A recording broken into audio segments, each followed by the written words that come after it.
Pyramid scheme.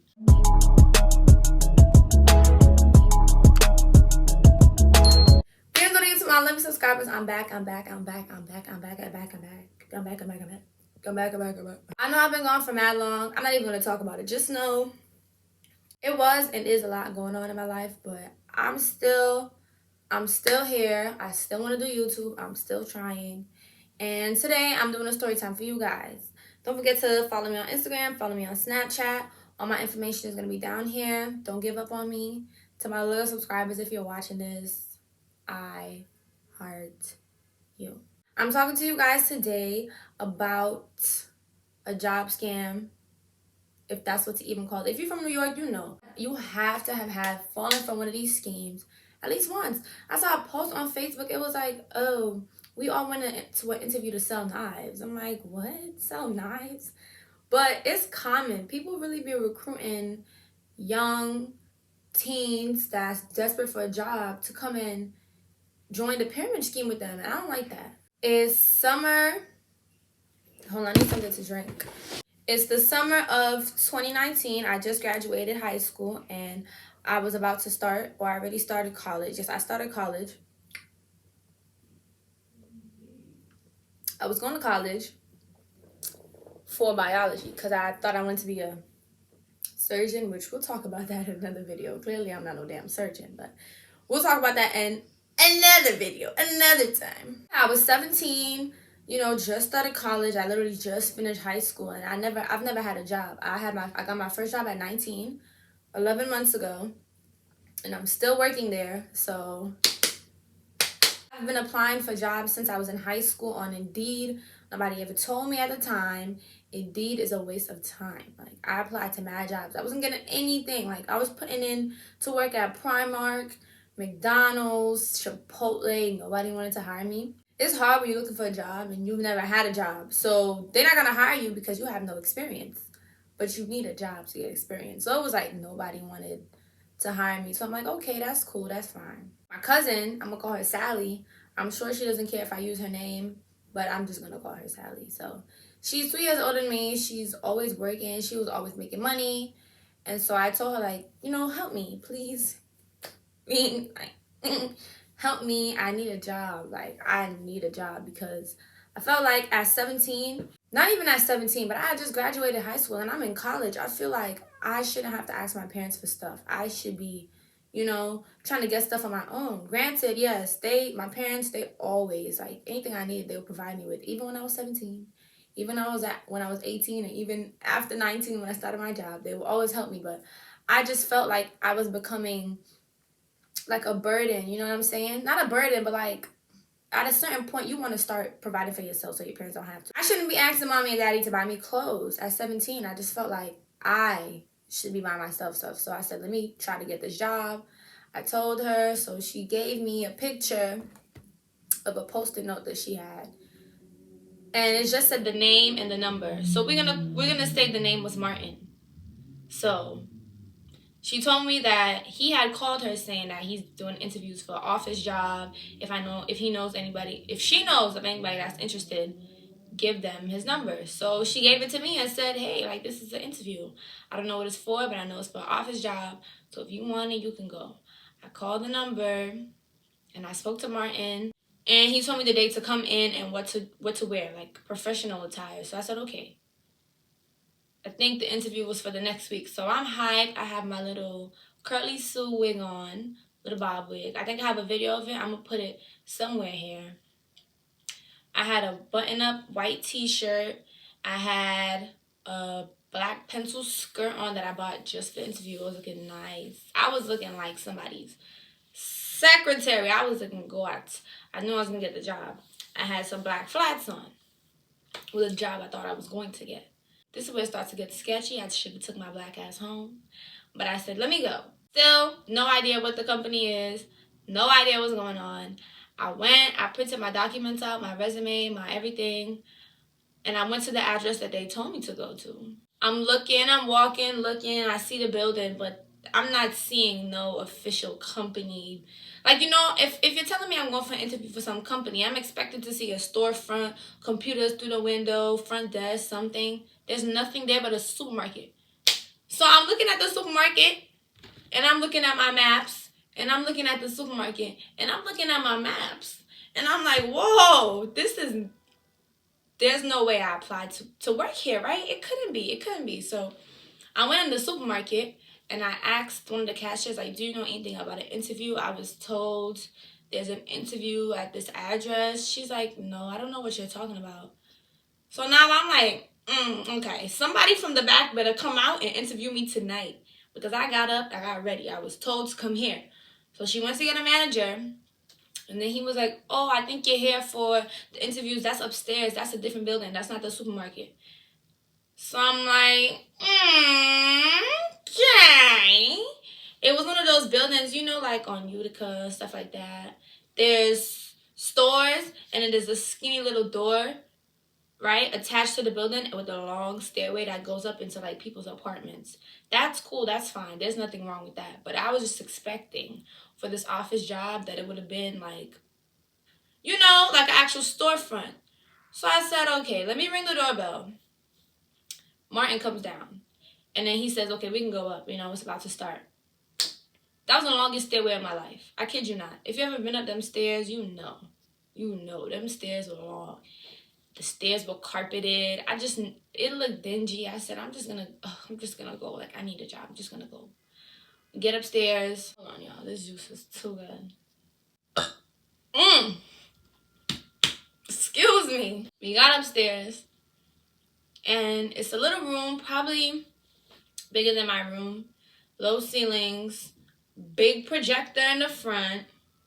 And they had like 40 to 50 chairs lined up. Not even 40 to 50, 30 to 40 chairs lined up. There was like probably 20 on this side, and then there was an aisle, and there was 20 on this side. And in the back of this side, it was like 10 people already sitting down there. So he said, you could just go sit in there, we're about to start. I walked straight up to the first row and sat down in the corner because let me see what's going on. I need to see what's going on. They still haven't said the company name, nothing. There's no logos anywhere. It's just a building. There's rooms, no logos, no nothing. I don't know if I was getting kidnapped. I don't know if the governor or somebody was about to come take me. I did not know. I'm texting my cousin like, I have no idea what you just got me involved in. I wish I had my old phone so I could see the text from the day, but I'm like, yeah. I know I'm not staying here. Like, I'm not staying here for however long they think they want to have me here. I'm not staying here. After about 10 minutes, that's when they start cranking on lights and the projector. I'm plugging it in and start rolling. A guy comes in. We're going to call him Steve. Red flag number 2. Steve is wearing a plain V-neck t-shirt underneath a blazer.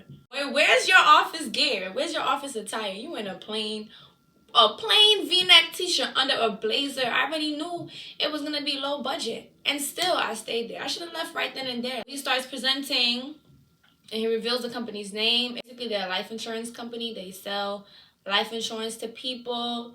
He was giving us a whole bunch of numbers and stuff like that. I'm not good with numbers, okay? I can't even count. I was falling asleep on myself. He was just talking about mad numbers. I was thousands of dollars, millions of dollars. People put in this company to get life insurance. I'm 17, fresh out of high school. How you expect me to convince people to trust me, to trust you with their thousands and millions of dollars for life insurance? That's sketchy. So during the presentation, Steve brings in one of the top-ranked managers. I'm going to call him Joseph. He brings in Joseph, and they're like, give it up for Joseph! And we clapping. I'm like, who is this and what is this? He comes up, and he's talking about, oh, yeah, I'm one of the biggest ranked. You know, I've been at this company 5 years, and I climbed the ranks, and you could be like me, too. One of those kind of speeches, like, you can be like me too. In 5 years, some of you will be in McDonald's. Some of us will be pulling up to the McDonald's in a Benz. And you're going to be thinking, man, I really should have stayed at this interview today. Like, sir, you see how you dragged it? Because I'm not going to take this job today, I'll be in McDonald's 5 years from now. Okay. He was just trying to, like, he was talking up a big game, but I wasn't buying it. Presentation done, and we're about to leave. So everybody else but me was interested, and they were going to sign up. So Martin called me in the room to, like, see what I was about to do. I said, let me let him talk first before I break the news to him that I would not be staying here. I will be going home, and this will be the last y'all see me. He's like, you paid $200 and change. I think it was $269. $200 and change to get your life insurance license so that you can sell to people. So I'm like, no disrespect, but there goes the lighting. No disrespect, but I'm not interested in this company. I'm not interested in selling life insurance. I'm not interested in math, numbers, none of that kind of stuff. And it'll be a waste for me to, like, spend $200 and change on a license that I'm never going to use. This is not a field that I want to go into. He's still trying to convince me. He hands me a sheet. It's numbered 1 through 20 on the page. Write down 20 people that you think could be... Yeah, write down 20 people that you think would be interested in this job. And when they get hired, you get a portion of the money. Pyramid scheme. Once he said that, it confirmed what I already knew. It's like, yeah, pay the $269 to get the license, because when you recruit other people, you get the $269 back and more. That's a pyramid scheme. Why is there a fly? That's a pyramid scheme. That's what some Forex companies do, and that's what some of these pyramid scheme companies do. They talk up a big game, make you think, yeah, you're going to get your money back for this. But you're not, because the chances of you recruiting enough people to make up the money that you spent is slim to none. He was only trying to make me pay the $269 so that he could get the $269, because he was also one of the people that had to recruit other people. So he was trying to recruit me so that he can get the money. You get what I'm saying? I will always be under him. And whoever comes would always be under me. And we would just all be struggling to collect coins, right? Recruiting people. It was just... even at that age, I knew what a pyramid scheme was, and I'm like, I'm not going for it. I'm like, okay, let me write down a couple names. He was like, if you can't think of 20 names, think of like 5 names. I said, okay. I put down my friends' names. I was just writing it down so that he could leave me alone. He lets me go, and as I'm leaving, here comes Joseph. He's telling me, come inside his office, if you want to call that an office. He's like, come inside the office. He's talking to me. Why aren't you interested in this? I'm like, it's not something I want to do. I'm not even in school for this. I don't even have no math classes. Like, this is nothing that I'm interested in. And then he's trying to figure out what I'm majoring in and stuff like that. I told him what I was majoring in, and I told him what school I go to. And he was just basically being so negative. He was asking me if I pay out of pocket for school. And I told him no, because financial aid had me covered. The only thing I come out of pocket for would be books and stuff. He's like, oh no, that's not possible. You want to come to my school and see? Because financial aid had me covered, mister. I don't know what you're talking about. Yeah, school is free for me. He's saying basically, he said school is a waste. I didn't go to college, and look where I'm at. I'm a level 5 manager, and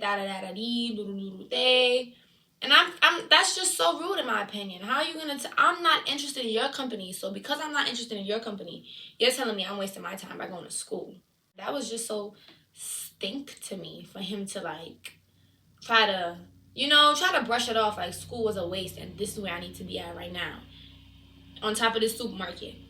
In this little closet. Like, no. I finally left because I'm like, no, I don't want to join. No. And so you could tell he was a little upset. Like, he was a little upset about it. Got out the building, right? Walking to the train station. I'm so mad. I spent 3 hours of my day basically doing nothing. It's hot outside. I'm in this long sleeve button up with this pencil skirt. My thighs are sweating. I wasted my time. And I was just really upset. And I just went home and I told my mom, and she said, oh, she's heard of them before. Like, they do this. And it's just so weird to me. But the problem was, I should have never went to an interview that never stated the company name or anything like that. I should have never went. Like, why did I go? It could have been anything that they were calling me in there for. I should have never went. That's how they got me, basically. They got 3 hours out of my day. They wasted my time. Never again. You know what's even crazier to me is a couple weeks after that, I was on the 46 going home, and the bus was mad cramped. And I'm walking up the back of the bus to see if I can get me a seat, and look who I see squeezed up on the back of the 46. Look who I see squeezed up, scrunched up in between mad people on the back of the 46. Joseph. Mr. O, in 5 years, we'll be driving in Benzes. I'm top ranked at this company. I'm making money. So then why are you squeezed up on the back of the 46?